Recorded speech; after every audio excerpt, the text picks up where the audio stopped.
Bienvenue dans cette REF Monde, bienvenue à tous ceux qui nous rejoignent pour ce débat, cette table ronde consacrée maintenant à l'impact et aux conséquences de la guerre commerciale et technologique à laquelle on assiste depuis plusieurs années. Les entreprises et les États font face au protectionnisme, à la hausse des droits de douane, aux sanctions économiques, au piratage des données. Comment faire face? Quelle place pour les entreprises françaises et européennes dans la course technologique? Est-il trop tard? Pour en parler, j'accueille Émilie Mouraine-Renoir, qui est vice-présidente d'Air Liquide. J'accueille également David O'Sullivan, qui est ancien ambassadeur de l'Union européenne auprès des États-Unis, et Christophe Depeux, qui est le directeur général de Syntec Numérique et qui est le directeur général de IP Label, un éditeur de logiciels. Alors, je m'adresse d'abord à vous, David O'Sullivan. En termes géopolitiques, on parle de guerre froide, on a vu les avis échangés au cours de cette matinée. Est-ce que vous pensez que sur le plan commercial, on est déjà en guerre?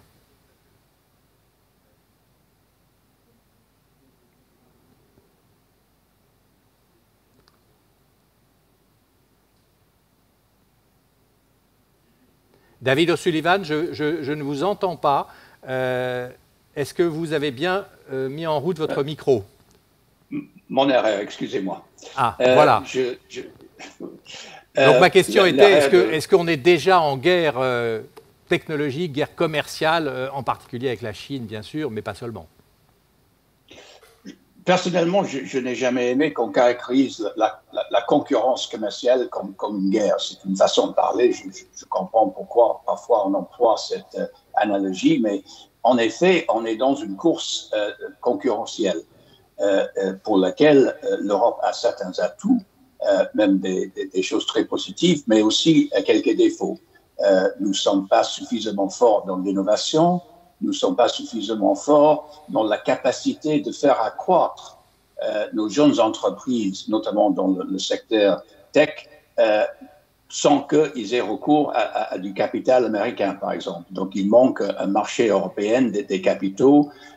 Nous dépendons trop sur le financement des banques. Donc, il y a des choses que nous devons faire, mais je pense que je considère que c'est une erreur de caractériser ça d'une guerre dans laquelle il y a un qui gagne et un qui perd. Je pense que si les choses se passent bien, ce qui n'est pas évident, il y a moyen pour tout le monde de profiter et de gagner de cette concurrence entre les États-Unis, l'Europe et la Chine de façon positive. Mais pour cela, nous devons mieux nous organiser au niveau européen, c'est clair. Depuis que vous étiez ambassadeur donc de l'Union européenne aux États-Unis, les choses ont changé. On a vu que l'Europe, je ne dirais pas s'est réveillée, mais en tout cas qu'elle veut mettre fin à ce qu'on a appelé la naïveté. Elle parle maintenant de la Chine comme d'un rival systémique, également partenaire, mais aussi concurrent et rival systémique. On voit que des sanctions, certes symboliques, mais tout de même, ont été appliquées des deux côtés, aux Chinois et aux Européens par les Chinois. Est-ce que rien ne va plus entre Pékin et Bruxelles, entre l'Europe et la Chine? On traverse une période un peu difficile, mais je dirais que ce n'est pas du tout un échec total. Il est clair que nous avons dû un peu réévaluer notre approche à la Chine. On croyait surtout que la réussite de la Chine entraînerait un changement de conduite, ce qui n'est pas forcément le cas. Comme vous dites, on a dû perdre un peu nos assumptions, peut-être parfois un peu naïfs. Il est aussi vrai qu'à mon avis, la Chine a surréagi aux sanctions instaurées par l'Union européenne, surtout, et a fait une erreur diplomatique majeure en sanctionnant notamment les membres du Parlement européen, qui est l'instance qui décidera l'avenir de l'accord sur l'investissement. Mais nous sommes encore loin d'une décision définitive sur cet accord. Comme l'a dit André Chaine, il y a beaucoup d'avantages dans cet accord pour les deux parties. J'espère qu'on peut doucement sortir de cette impasse, mais il est vrai que dans la situation actuelle, les choses sont plutôt tendues. Émilie Mouraine-Renoir, je me tourne vers vous maintenant. Alors, c'est vrai qu'il y a cette compétition commerciale, technologique qui existe. mais il y a aussi la pandémie qui est venue s'ajouter, je dirais, à la situation globale. Et la question qui se pose, c'est de savoir comment des entreprises comme la vôtre, de grandes entreprises mondiales comme Air Liquide, ont fait face à la pandémie. Quelle a été votre stratégie? Est-ce que vous avez dû freiner? Est-ce que vous avez dû ralentir vos activités? Comment vous avez géré finalement cette nouvelle crise? Oui, alors bonjour à tous. Tout d'abord, je voudrais quand même en profiter pour saluer l'engagement de toutes les équipes d'Air Liquide pendant la pandémie qui se sont vraiment mobilisées pour assurer une continuité de service auprès de nos patients et de nos clients. Et malheureusement, ça continue parce que, comme vous le savez, ce n'est pas terminé dans tous les pays du monde. Alors, pour nous, en termes peut-être d'inflexion stratégique de cette pandémie, le premier point, c'est je pense que les entreprises qui s'en sont le mieux sorties, ce sont celles qui avaient déjà entamé leur virage numérique, comme Air Liquide. Donc, de notre côté, on avait commencé déjà notre migration vers le cloud depuis 2015 et nous utilisions des plateformes digitales d'outils collaboratifs, ce qui nous a permis en fait de passer en mode télétravail extrêmement rapidement et extrêmement efficacement avec tous les collaborateurs qui pouvaient télétravailler. Donc, je crois que notre stratégie numérique, nos choix digitaux ont été confortés par la crise. Le deuxième axe, je pense que nous avons observé, c'est que de manière concomitante à la crise du Covid, s'est passée une grande accélération du côté de la transition énergétique. Donc, à la fois du point de vue des États qui ont vraiment poussé ces sujets-là, mais du point de vue des citoyens et du point de vue des entreprises. Donc, on a une très, très forte demande de nos clients de solutions moins carbonées pour leurs procédés industriels. Donc, un gros coup d'accélérateur qui a été concomitant à la crise en termes de développement technologique et en termes aussi de développement de projets, de développement commerciaux sur les sujets de la transition énergétique. Et plus généralement, dans ce climat de compétition, vous êtes présent dans 85 pays. Est-ce que vous avez réduit vos activités à cause de la pandémie et surtout vis-à-vis de la Chine en particulier? Est-ce que finalement vos activités ont pu continuer à peu près normalement grâce au cloud dont vous parliez ou est-ce que ça a ralenti les choses et comment ça se passe aujourd'hui, notamment avec la Chine? Alors, nos activités ont été évidemment impactées par le Covid, mais globalement, on a des ventes qui sont restées à peu près stables entre 2019 et 2020. Donc, on a vraiment assuré, disons, une continuité de service tout à fait acceptable. Maintenant, d'un point de vue de la Chine a repris très, très fortement pour nous chez Air Liquide, mais pour tous nos clients, évidemment. Nous percevons, bien entendu, ces effets de la guerre commerciale ou des tensions, on va dire, des tensions commerciales entre la Chine et le reste du monde, que ce soit sur les semi-conducteurs, l'automobile, des secteurs qui sont des marchés sur lesquels nous sommes très présents. Donc, nous ressentons bien sûr ces tensions. Quand on regarde un produit comme l'iPhone, par exemple, et qu'on voit que ses composants parcourent 800 000 km avant d'arriver dans l'iPhone que nous utilisons, donc 20 fois la circonférence de la Terre, ça donne une idée un peu des interdépendances et des supply chains que nous avons tous. Et donc, ça met évidemment en exergue le fait que ces tensions ont un impact sur toutes les industries. Je crois qu'en revanche, nous n'avons pas du tout ralenti, ne serait-ce qu'en termes d'innovation, de développement commerciaux. Encore une fois, il y a d'autres tendances qui se sont accélérées, comme la transition énergétique. Je pense notamment à l'hydrogène, qui a eu un coup d'accélérateur très fort dans les pays asiatiques, en Europe ou aux États-Unis, et où je pense que l'Europe a une vraie carte à jouer aujourd'hui, maintenant, et pour la décennie qui s'ouvre. Alors je me tourne maintenant vers Christophe Depeut. Je rappelle que vous êtes éditeur de logiciels, mais vous êtes aussi le représentant de Syntec, qui regroupe quelques 2000 adhérents de Société française dans le numérique. Pour vous, comment ça s'est passé, l'adaptation à la crise? Alors on peut dire que, étant dans le numérique déjà, vous aviez peut-être une longueur d'avance, mais racontez-nous comment vos adhérents ont vécu ce moment et continuent à le vivre aujourd'hui. Est-ce que ça a été une période de ralentissement ou est-ce que finalement les activités ont pu se poursuivre et comment? Alors, effectivement, Syntec Numérique et Teching France, c'est donc la fédération professionnelle, pour ceux qui ne connaissent pas, de l'ensemble des acteurs du numérique en France, donc de 2000 adhérents parmi les éditeurs de logiciels, les sociétés de services numériques, les ESN, et aussi les sociétés d'ingénierie de conseil en technologie. C'est devenu un véritable poids lourd de l'économie française. Alors ça, c'est déjà un point qu'on ne sait peut-être pas assez. Aujourd'hui, c'est plus de 500 000 emplois, c'est 60 milliards d'euros. Ça a supplanté toute l'activité automobile, par exemple. Aujourd'hui, l'activité automobile en France, l'industrie automobile, c'est 350 000 emplois et 50 milliards d'euros de valorisation avant la période Covid. Alors le premier point, c'est qu'effectivement, ça a été une opportunité pour les entreprises du numérique. Donc on a assisté en fait à une accélération de beaucoup d'acteurs, de beaucoup d'adhérents dans le domaine, mais il ne faut pas oublier avant tout qu'une société du numérique, c'est une société, c'est une entreprise, et elle vit avec des clients. Et de facto, le fait qu'il y ait eu un coup de frein qui a pu être parfois dévastateur sur certains secteurs d'activité, comme le tourisme, l'hôtellerie par exemple, ça a eu un impact direct sur l'activité de nos adhérents, donc pour certains qui ont connu un recul d'activité ou un maintien. Néanmoins, globalement, ça a resté effectivement une opportunité. Il a fallu répondre très rapidement sur les besoins en termes d'infrastructure, de réseau, puisqu'en fait tout le monde a commencé à travailler à domicile. Les élèves, collégiens, lycéens se sont connectés sur les plateformes numériques éducatives à partir de la maison. Donc il a fallu que les réseaux se mettent à niveau. Donc là, les opérateurs ont joué un rôle prépondérant, forcément, ont pu bénéficier de cette opportunité. Également les éditeurs de logiciels. Sur l'ensemble des outils de travail permettant de travailler à distance, sur les applications métiers ou les outils collaboratifs.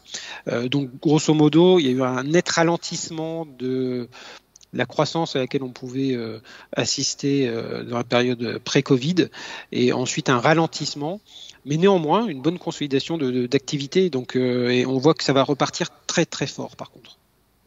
Et d'une façon plus générale, comment vous faites face aux barrières protectionnistes, aux droits de douane, enfin, comment les sociétés du numérique se sont-elles adaptées et ont pu continuer leur activité? Je rappelle que vous, par exemple, vous avez vécu 3 ans en Chine, vous faites du commerce avec la Chine. Comment vous avez dû vous adapter face à ces montées protectionnistes et ces guerres commerciales? Alors, je pense que déjà, on est sur des prises de position qui sont assez conjoncturelles et qui sont liées aux dirigeants politiques en place. Donc certes, on peut avoir un impact sur un certain nombre d'années, mais ça ne remettra pas en cause de toute façon la marche en avant du village global, interdépendant et interconnecté. Donc là, je rejoins David Sullivan effectivement dans son introduction. Moi, je préfère parler de coopétition. On a tous besoin les uns des autres. Donc je ne reviendrai pas sur l'épisode Covid avec la production de vaccins. On l'a vu encore récemment sur les semi-conducteurs qui ont mis à l'arrêt l'ensemble de l'activité des constructeurs automobiles, par exemple, en Europe. Donc, moi, je pense qu'au contraire, prendre position à l'étranger dans le contexte actuel, ça donnera un avantage concurrentiel majeur aux entreprises qui auront fait le pas et qui auront accéléré en fait leur développement à l'international et qui pourront le faire une fois que on va dire que les conditions ou la conjoncture s'assoupliront. Nous-mêmes, en fait, à notre niveau, effectivement, moi j'ai créé notre filiale en Chine à Shanghai où je suis resté 3 ans. On est une PME, on est 120 personnes et ça ne nous a pas empêché de développer notre activité. Et aujourd'hui, ça ne nous empêche pas, effectivement, d'opérer notre développement en Chine. Alors, c'est clair qu'il faut, par contre, s'adapter à l'évolution réglementaire qui devient de plus en plus contraignante. Il y a un vrai durcissement de la réglementation en Chine sur le secteur du numérique. La China Cyber Law qui a emboîté le pas du Patriot Act américain il y a quelques années, par exemple, nécessite pour les éditeurs de logiciels en SaaS de collecter, de stocker leurs données localement en Chine. Donc, il y a forcément des contraintes d'un point de vue budgétaire, technique. Donc, c'est loin d'être neutre. Mais une fois qu'on est implanté sur place, on accompagne l'ensemble des acteurs, notamment occidentaux, qui se développent sur la Chine, mainland China, dans le cadre de leur développement, parce que c'est un marché incontournable. Mais vice-versa. On constate aujourd'hui, dans le cadre de nos relations avec, par exemple, un acteur comme Alibaba, qui a une activité cloud qui devient stratégique dans sa projection internationale, ils ont besoin d'avoir des clients occidentaux, des clients à l'international pour alimenter leur cloud. Et donc, ils sont intéressés pour coopérer et travailler avec les acteurs du numérique en Europe. Donc, je pense qu'il faut vraiment éviter d'avoir cette vision un peu peut-être manichéenne. On doit vraiment être dans la construction. Donc l'UE dispose d'un environnement réglementaire quand même qui est stable, propice, cadré pour la protéger, mais néanmoins on doit également préserver l'attrait pour les investissements étrangers, alors qu'ils soient américains mais également chinois. Alors je me retourne vers l'ambassadeur Sullivan. On a parlé du cloud, à la fois dans l'intervention d'Air Liquide et de Syntec. C'est l'une des priorités de l'Europe, aujourd'hui de l'Union européenne, c'est de développer un cloud européen. Est-ce que vous pensez que c'est encore possible ou est-ce qu'il est trop tard? Est-ce qu'on peut s'affranchir des Américains et surtout être aussi puissant que les acteurs du cloud chinois?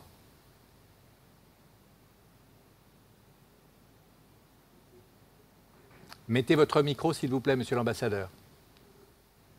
Pardon, j'ai l'habitude de me muter pendant que les autres parlent, excusez-moi. Non, je pense que c'est effectivement un beau projet européen, mais je pense que le plus important, c'est de ne pas faire l'erreur en Europe de vouloir recréer ce qui a déjà été créé aux États-Unis. Notre futur, c'est de prendre de l'avance dans les secteurs et les activités qui ne sont pas encore pleinement développées. Nous avons beaucoup de jeunes entreprises en Europe, des start-up, qui sont en train d'innover dans les domaines de la future. Et c'est surtout sur ça qu'il faut viser. Il ne faut pas regarder derrière, mais plutôt regarder à l'avenir. Donc, je comprends que le cloud soit un projet important. Je comprends, par exemple, que les batteries électriques soient aussi un projet d'intérêt européen. Mais il ne faut pas avoir une vision trop des années 60-70 sur la politique industrielle, en aidant pleinement dans une révolution technologique sans précédent, et il faut aider nos innovateurs en Europe à pleinement profiter de ça et à construire une vraie technologie européenne dans ces secteurs à l'avenir. Oui, alors bien sûr, il faut rappeler la création de Gaia X, qui est une création franco-allemande. Ce n'est pas vraiment une entreprise, c'est une structure permettant d'avancer dans cette direction. Mais si le cloud appartient, je dirais, aux idées du passé, quelle est la nouvelle direction? Alors, il faut travailler quoi? Sur l'intelligence artificielle? Quelle est la stratégie à mener? Oui, c'est bon, enfin, les deux représentants de l'industrie sont beaucoup mieux placés que moi d'identifier tout ça, mais c'est tout le potentiel de l'Internet of Things, de l'interconnectivité de toute la ligne de production, les chaînes de production avec le consommateur à la fin. Ça va radicalement transformer notre façon de faire l'économie, de travailler dans l'économie et notre vie sociale. Donc ça offre beaucoup de potentiel pour l'expansion de nos industries, créer des produits, comme Emily l'a dit, il y a le défi du climat et l'impact de décarboniser qui va radicalement transformer notre société. Donc, à mon avis, il y a plein de possibilités. L'important, c'est d'avoir une culture d'innovation et d'avoir un système financier qui permet de donner l'argent nécessaire, le capital nécessaire pour que ces petites entreprises puissent s'accroître et devenir les grandes entreprises européennes de l'avenir, comme a été le cas aux États-Unis il y a 10 ans avec les Google et ainsi de suite. Émilie Moine-Renoir, parlons du piratage des données. On a vu aux États-Unis cette nouvelle affaire de piratage, notamment d'un oléoduc qui a paralysé son activité pendant plusieurs jours et qui a, d'une certaine manière, altéré la capacité des Américains de s'approvisionner. Comment on fait face à ce piratage?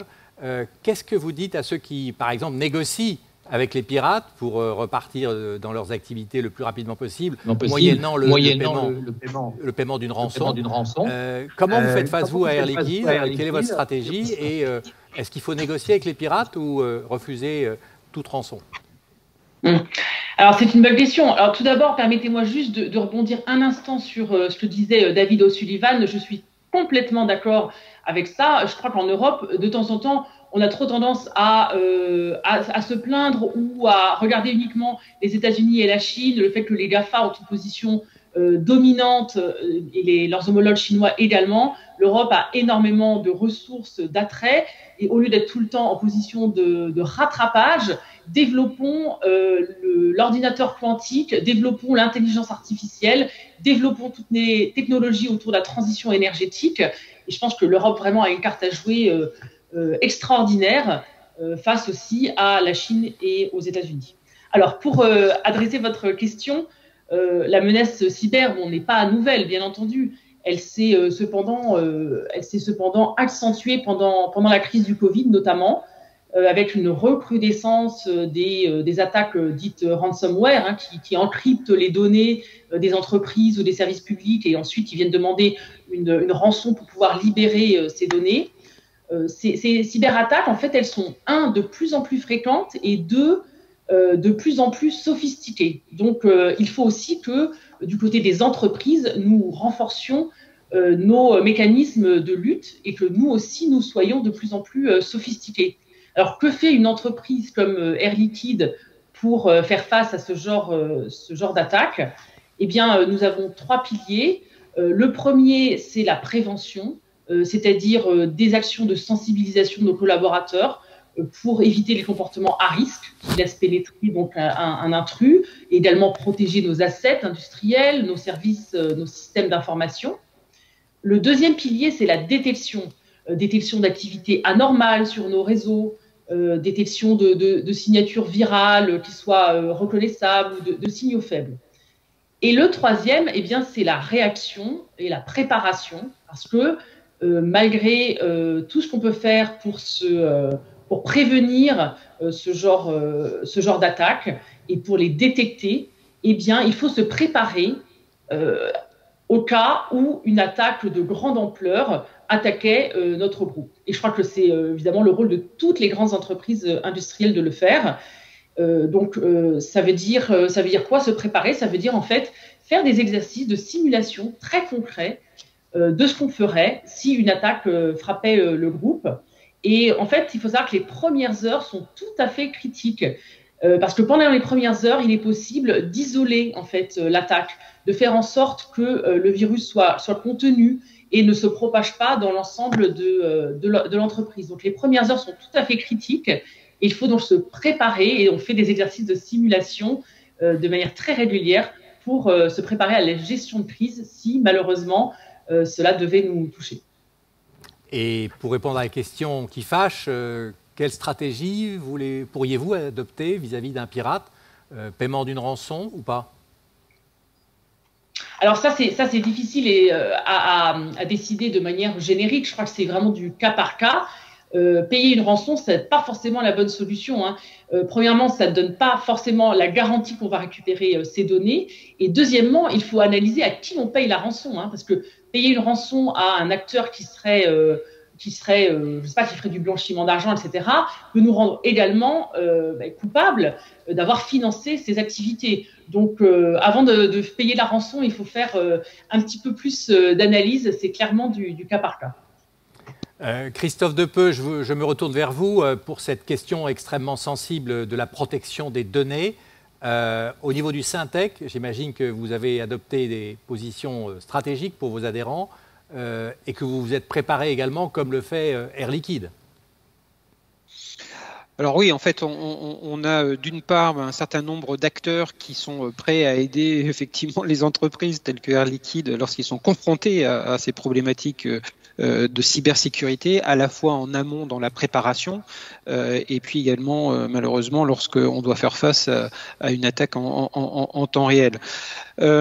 Au-delà de ça, pour revenir sur le point concernant le cloud, qui est un sujet assez sensible. Donc là effectivement, j'aimerais juste préciser que il faut vraiment qu'on sorte de cette vision un peu manichéenne de débat avec un cloud européen contre un cloud qui soit chinois ou américain.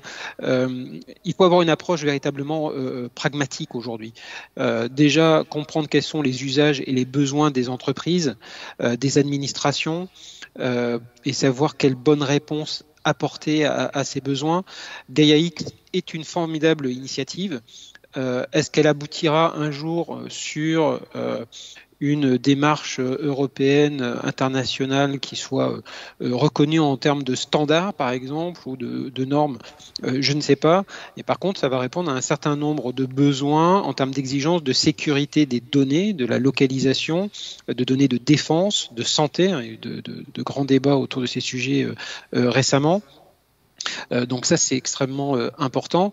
On peut donner un exemple de ce pragmatisme très concret, avec, en réponse au gouvernement qui a décidé récemment de réorienter la stratégie nationale pour le cloud, réalisée par deux de nos adhérents, Capgemini et Orange, qui a annoncé la création de Bleu. Alors Bleu, c'est quoi? C'est une entreprise qui va fournir des services de cloud basés sur la technologie Microsoft, Microsoft 365 et Azure, mais protégés de tout risque d'extraterritorialité en fait des données. Parce que ça, c'est la question clé. Finalement, que ce soit tel ou tel acteur qui fournisse la technologie, c'est pas l'important. L'important, c'est où est-ce qu'on va collecter, stocker et comment on va traiter les données extrêmement sensibles. Et il est clair qu'effectivement, il nous convient de ne pas être naïf et de ne pas stocker des données extrêmement sensibles de défense ou de santé, par exemple, sur des clouds qui pourraient donner lieu à un export de nos données extrêmement sensibles à l'étranger. Donc voilà, il y a une réponse concrète typiquement qui existe. On va la démultiplier. On a l'initiative GaiaX. Comme je l'ai dit en introduction. Un mot pour terminer, il y a aussi cette initiative, cette plateforme Planète Tech Care, d'un mot. C'est très important pour le plan alors ça fait partie également des opportunités pour l'Europe de tirer le monde vers le haut. Le numérique est taxé souvent de trop polluer.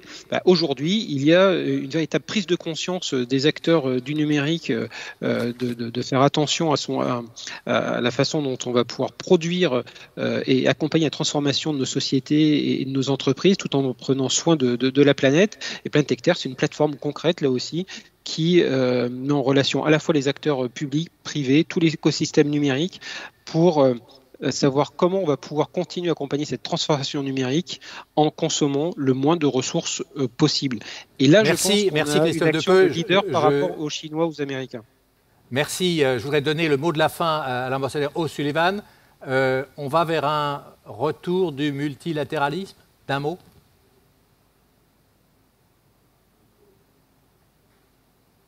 Merci de mettre votre micro. Oui. De nouveau. Oui, j'espère qu'on va pouvoir rétablir un bon fonctionnement du multilatéralisme, mais ça ne sera plus le multilatéralisme tel que nous l'avons connu par le passé. Ça, c'est vrai. Il va falloir moderniser, rénover l'OMC, les autres instances. Et dans cela, le défi pour l'Europe, c'est d'éviter un retour vers la guerre des grandes puissances, un G2 entre les États-Unis et la Chine qui décide tout, et de retrouver un système international qui soit plus équitable et qui penche moins vers la confrontation et plus vers la coopération et la continuation des échanges et des investissements à travers les frontières, parce que ça, c'est la seule façon de régler les problèmes multiples, notamment la lutte contre le changement climatique. Merci beaucoup, monsieur l'ambassadeur. Merci à tous nos intervenants. Restez avec nous pour la prochaine intervention. Ce sera une conversation consacrée aux GAFAM. Sont-ils les nouveaux maîtres du monde? Je vous retrouve dans quelques instants.